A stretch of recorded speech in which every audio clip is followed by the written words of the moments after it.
បងប្អូនបាទការរវល់របស់យើងបាទពេលខ្លះរវល់ដោយគេហៅថាអត់មានជាសាច់ការអីទេអូខេរវល់ទៅលើការអូស Facebook បាទឬក៏រវល់មើលរឿងនេះរឿងនោះបាទមួយផ្លែត2 3ម៉ោងបាទអញ្ចឹងបើសិនជាបងប្អូនយកពេលនេះបាទឆ្លៀតមកបំលែងទៅជាឱកាសរកប្រាក់ចំណូលក្រៅម៉ោងបន្ថែមវិញបាទសម្រាប់ខ្ញុំជាក្រុមហ៊ុនអាហារសុខភាពរបស់សហរដ្ឋអាមេរិកបាទអញ្ចឹងយើងមានផលិតផលយើងមានជាអាហារសុខភាពដើម្បីឲ្យបងប្អូនញ៉ាំអូខេអញ្ចឹងបើសិនជាបងប្អូនចាប់អារម្មណ៍ទៅលើការរកស៊ីបាទការរកចំណូលហើយបងប្អូនចំណាយដើមទុនទាបបំផុតបាទហើយបងប្អូនមានឱកាសទទួលបាននៅទី1បាទ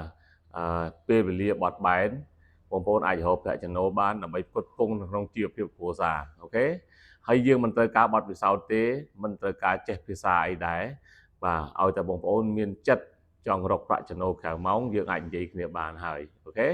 អញ្ចឹងបើសិនជាបងប្អូនបាទចាប់អារម្មណ៍ចង់មានចំណូលមួយខែរកបានពី50រហូតដល់$500ទៅតាមការប្រឹងប្រែងរបស់បងប្អូនរៀងៗខ្លួនអូខេអញ្ចឹងបើចាប់អារម្មណ៍បងប្អូនអាចឆាតមក Facebook ឬក៏លេខទូរស័ព្ទរបស់ខ្ញុំបាទដើម្បីប្រឹក្សាបន្ថែមនៅឯក្រុមហ៊ុនផ្ទាល់